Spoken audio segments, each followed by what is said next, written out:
I'm in the garage today at the man cave.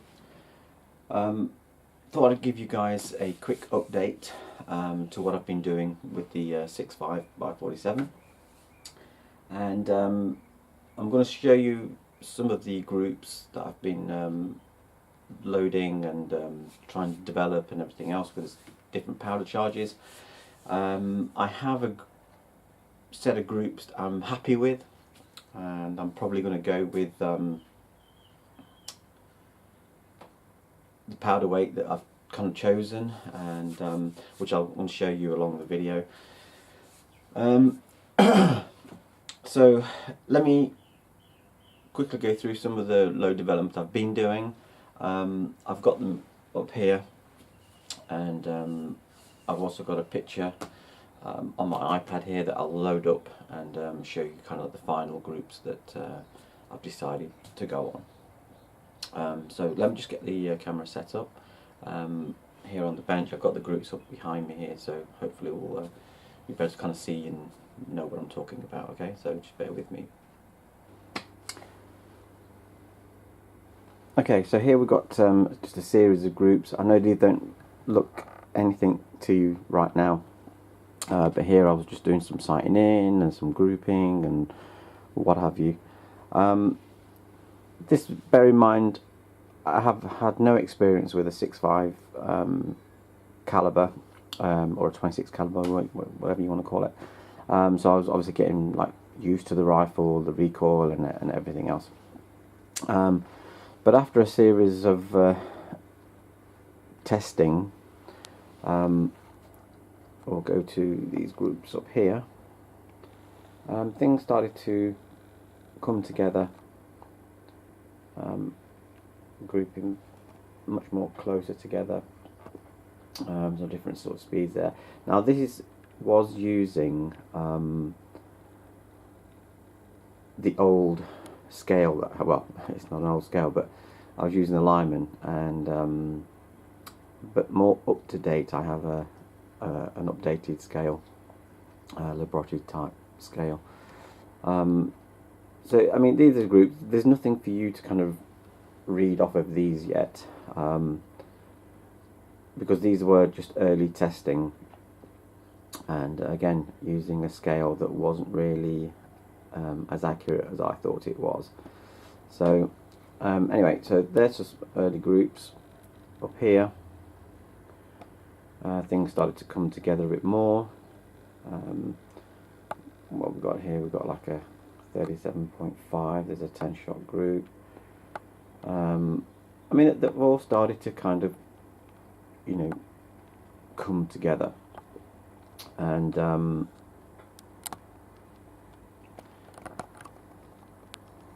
me just flip this camera a bit more. Okay,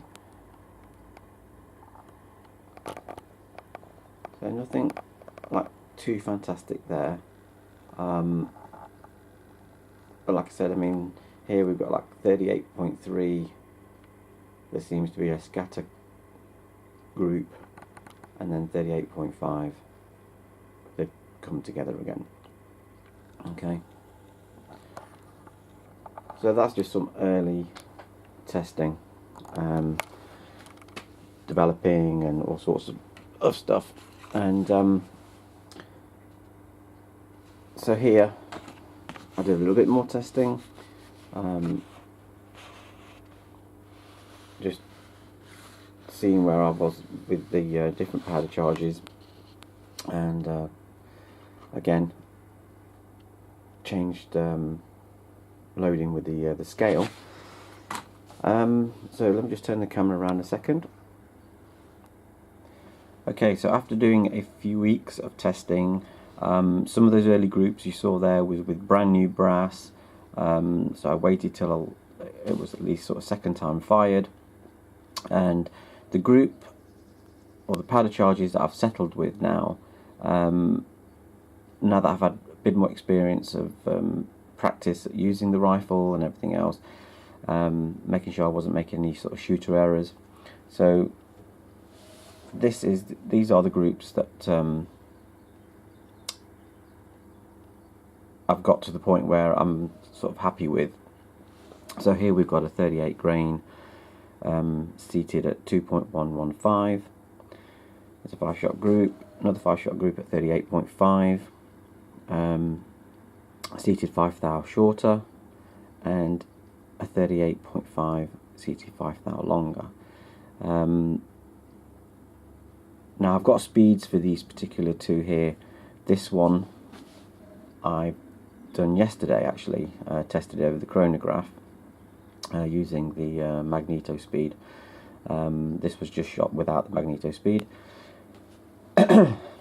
And I'm happy with the speed that that's given me, which I'll show you in just 1 second. And I'll put the speeds up on the screen so that you can sort of see that. But 38.5 seating at 2.115. That's base to ogive, not to tip. So that's to the ogive. But I think I'm going to call it around there. I'm happy enough with these groups. These are all, you know, very sort of like small groups. But I'm going to go with a 38.5. That's given me more than enough speed that I need without running them hot. And 38.5 N140 2.115. Okay, and here's a 7-shot group that I did with the magneto speed, and here are the speeds here. I think you could just, let me just get you a close up of that so you can just read those. Sorry for my chicken scratch writing, but we've got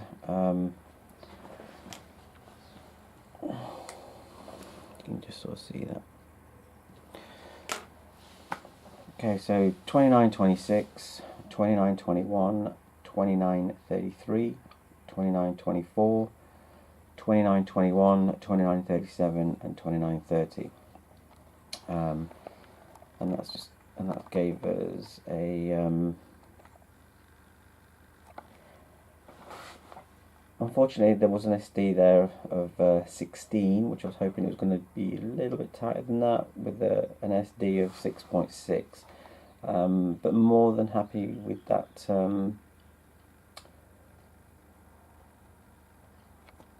speed. Also need to mention this was actually shot with new brass, this particular group here, over the magneto speed. So those speeds for new brass I'm quite happy with actually. Whether that's going to tighten up much more and be just a little bit more consistent with the second time fired brass, but this was with new brass, which still giving me single digit deviation. Okay, not quite what I wanted on the ES there at 16, but for new brass we'll give it the benefit of the doubt and see if that that changes once I've put through with some fired brass. But that is the up to date on the Berger 130 grain hybrids. So happy really with how some of those have come out. I'll just push you that one in a minute. So also, as a little surprise, yesterday I also went out, I loaded up 20 rounds with fired brass, and I'm going to try and see what I get from the Sierra 130 grain tipped Match Kings. Now some people like these, some people don't. I'm going to, you know, give them a shot just to kind of see. I only have 200 of these anyway. So I'm just going to sort of see what happens. But let me just show you this close up of these groups here. Ignore the one I just showed you there with the Berger magneto testing there. Okay, so I think you can just you can see that, yeah. So here we've got 38 grains. Still, this is always with the N140. There's only the one powder I'm using. I know people like to develop with different powders. I'm not doing that. I'm just literally only doing this one powder so that I can keep things simple, and if I can get the results that I want, then I'm more than happy. I don't have to keep switching powders or have a multitude of powders hanging around if I'm not going to use them. So here we've got 38 grains. I chose a seating depth that was 2.130, which was it's about 11 thou off the lands. So 38 grain, 38.2 again coming together, 38.4 started to open out, and here we've got 5 shots with the 38.6. Probably pulled this one up here, but 4 shots there, nicely clustered together. Now things looking good for this. Speed wise and testing wise over a chronograph, I had speeds running. Let me just pull you back.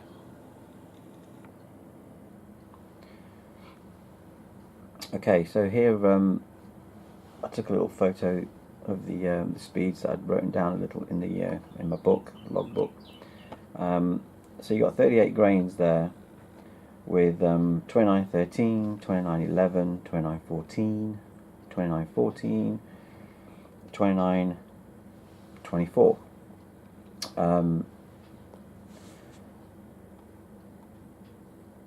Extreme spread was 13.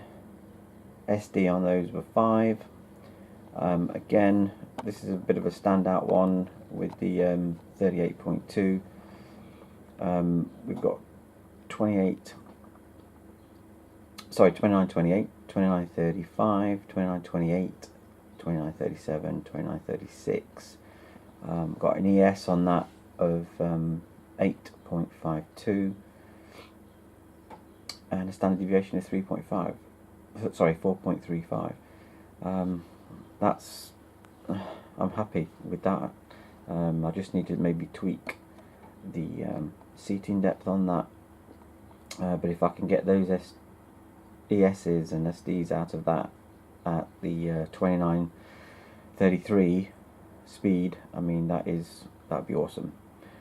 38.4 was good on the ES. On the SD, not so good on the ES. But the group itself wasn't really that good anyway. As you can see, it's sort of more opened out there. So still not bad, but still a very sort of low SD. But on the 38.6, again 2961, 2972, 2964, 2960, 2960. So that wasn't, I mean, speed on that's that's an awesome speed. And none of these were running hot. No pressure signs whatsoever, no sticky bolt lift or anything like that. Shot very, very well. For rounds I actually just threw together just to sort of see what would come out of that. Got an ES of 12.3 and a standard deviation of 509. So happy with what was coming out speed wise with that. Okay guys, so that's where things are at the moment with the 6.5. On one of the testing days, I did have a little bit of fun. I had a few rounds left over. Was able to take the 130 grain Berger hybrid. It was just before I was leaving, so I kind of set out a steel target, a little fox target, and made a second round hit on this little guy. Got my phone case there just to sort of show how small that target is. That was at 430 yards. So and it smacked that steel pretty well. Okay, so I'm having a little bit of fun with that. So I want to catch you guys on the next one. I'm going to keep you updated how I get on with the 130 grain Sierra tip Match Kings, see what I can get from those, and I shall catch you guys on the next one.